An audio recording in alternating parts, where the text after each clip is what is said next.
রাধে রাধে বন্ধুরা, চলে আসলাম একটা নতুন ব্লগের সঙ্গে তোমাদের সামনে। আজকে আবারও হাজির হয়ে গেলাম। তোমাদের আমার ভিডিওগুলো দেখে কেমন লাগে অবশ্যই কমেন্ট করে জানাবে। প্রতিদিনের ডেলি ভিডিওগুলো যে আমি পোস্ট করি তোমাদের কেমন লাগে, যদি ভালো লাগে অবশ্যই লাইক কমেন্ট শেয়ার করে পাশে থেকো। যারা নতুন আছো তারা একটু সাবস্ক্রাইব করে দিও বন্ধুরা। তো আমি দেখো এই যে সকাল সকাল কাজগুলো করলাম, ফুল তুললাম, তারপরে এখন ভাবছি মুখটাকে একটু ফ্রেশ করে নিই, যেহেতু ক্রিম লাগানো হয়নি। তার জন্য একটু শশাটাকে ঘষে নিলাম মুখের মধ্যে, তারপর একটু চাকচাক করে লাগিয়ে দিলাম। 10 মিনিট থাকলো। 10 মিনিট থাকার পরে এবার কিন্তু আমি তুলসী তলাটা লেপে দিচ্ছি।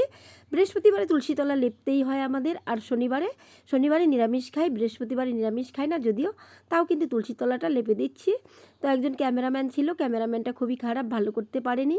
এই যে দেখো আবার কিন্তু আমরা ব্রাশ করতে করতে চলো যাই, রান্না হয়ে গেছে। তো আমাদের রাঁধুনি গাছগুলো পেকে গেছে, মানে বৃষ্টি এত হচ্ছে যেগুলোর জন্য ভালো করে পাকতেই পারছিল না গাছগুলো। চলো তাও তুলে দিচ্ছি, কিছু তোলা হয়ে গেছে। এই যে দেখো পাকা হয়ে গেছে, তো তুলে দিচ্ছি। এগুলোকে তুলে রোদ্রে দিয়ে দিব। বেশি দিন ওয়েট করলে কিছু পেকে গেছে, কিন্তু কিছু কাঁচা আছে। তো এখন তোলা হয়ে গেল। চলো এগুলোকে নিয়ে আমরা রোদ্রে একটা জায়গায় বস্তা করে রেখে যাব। রেখে যাওয়ার পরে কিন্তু সারাদিন আজকে প্রচুর রোদ্রে কিছু হলেও হবে, না হলে কালকে করব। তো প্রতিদিনের কাজগুলো তোমরা আমার সঙ্গে থাকো, দেখতে পারবে আমরা বাড়িতে কী কী করি। এই যে আমাদের চারিদিকটায় দেখো ঘেরা লাগিয়েছে আমাদের জমিগুলোতে, ঘেরা, বেগুন, লঙ্কা আর অনেক কিছু লাগিয়েছিলাম। এই যে দেখো চারদিকটা কী সুন্দর, আমাদের ঘেরা, কপি, কত কিছু সবজি। আকাশ দাঁড়িয়ে আছে আমাদের সঙ্গে। ভিডিওটা কেমন হয়েছে অবশ্যই কমেন্টে জানাবে। পূর্ণিমা আবার কালকে যেগুলো উঠিয়েছিল সেগুলো উপরে দিয়ে দিল।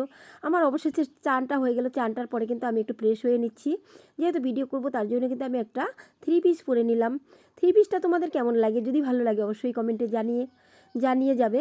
তো আমি এখন একটু কাজল সবসময় পরি, রিলস বানাতে গেলে একটু লাগে, তো কাজলটা দিয়ে দিচ্ছি। আর কাজলটা দেওয়ার পরে ভাবলাম একটু টিপ পরে তারপরে খাওয়া দাওয়া করবো না, আগে পুজো করবো, তারপর খাওয়া দাওয়া করবো, তারপর ভিডিও করব। তো চলো আমি লিপস্টিকটা লাগিয়ে নিচ্ছি, নিয়ে গিয়ে একেবারে রেডি হয়ে গিয়ে পুজোটায় বসবো। পূর্ণিমাকে বললাম তুমি ভাত রেডি করো, আমি পুজো টুজো দিয়ে তারপর কিন্তু আসতেছি।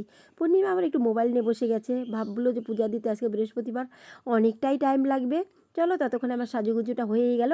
এবার কিন্তু আমি সিঁদুরটা পরে নেব। সিঁদুরটাই হচ্ছে নারীদের অঙ্গভূষণ, মানে আমাদের নারীর হচ্ছে যেটা মেন সিঁদুর। বিবাহিত নারীদের সিঁদুরের আগে আর কি বলো। তো সিঁদুরটা পরে নিলাম। এবার বলো সাকসেসফুল হয়ে গেল, খুব ভালো লাগছে। সিঁদুরটা পরলে আমার খুবই ভালো লাগে। তো সিঁদুর পরার শেষে কিন্তু শাখায় এভাবে লাগিয়ে নমস্কার করতে হয়, সেটাও করে নিয়েছি। অনেকে গলায় লাগায়, আমি কিন্তু গলায় লাগাই না।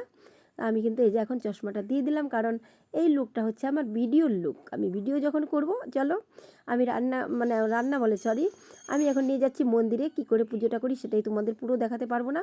তাই যে দেখো সব থালা বাসন ধোয়া হয়ে গেছে, ফুল টুল তুলে দিয়েছি। এখন চন্দন কাঠটাকে চন্দন ঘষে নিব, তারপরে কিন্তু আমি পূজা করব। পূজা হয়ে গেলে তারপরে কিন্তু নেক্সট একটু তোমাদের দেখিয়ে দেবো পূজাটা সম্পূর্ণ হয়ে গেছে। তারপরে এখন আমি যাব, পূর্ণিমা ভাত বাড়া হয়ে গেছে, আমাকে ডাকাডাকি করছে। চলো ভাতে কি রান্না হয়েছে তোমাদের সঙ্গে শেয়ার করবো। আজকে খুবই সিম্পল রান্না, করলা ভাজা আর কাসন্দ নিয়ে নিয়েছি। ভাতটাকে আমি খেয়ে নিচ্ছি। তোমরা যদি খাও তাহলে চলে আসতে হবে আমার বাড়িতে। তারপরে আজকে আর রিলস ভিডিও দিতে পারলাম না। আজকে হচ্ছে কি জয় শ্রীরাম যাচ্ছে, বিজয় মানে আমাদের যে বিজেপি পাস করেছে তার জন্য থেকে একটা বিজয় মিছিল ছিল, সেখানে যেতে হবে। তো চলো একটু যাই, সব মহিলারাই যাচ্ছিলো, ডাকছিল। তো গিয়ে একটু ভিডিও করে আসলাম, সেখান থেকে একটু নাচানাচি করে বাড়িতে আসার পরে কিন্তু দেখো আবার একটু রিলস বানানোর চেষ্টায় আছি। পূর্ণিমাকে বললাম একটু ক্যামেরাটা ধরো, চলো একটু রিলস বানিয়ে নিই। এই যে দেখো নাচানাচি করছি, কি করব, ভিডিও করতে হয় তোমাদের জন্য। যখন ভিডিওই করতে হবে তখন আর নাচটা বাকি রাখবো কেন। একটা জয় শ্রীরামের ডান্স করে দিলাম। কেমন লাগলো ভিডিওটা?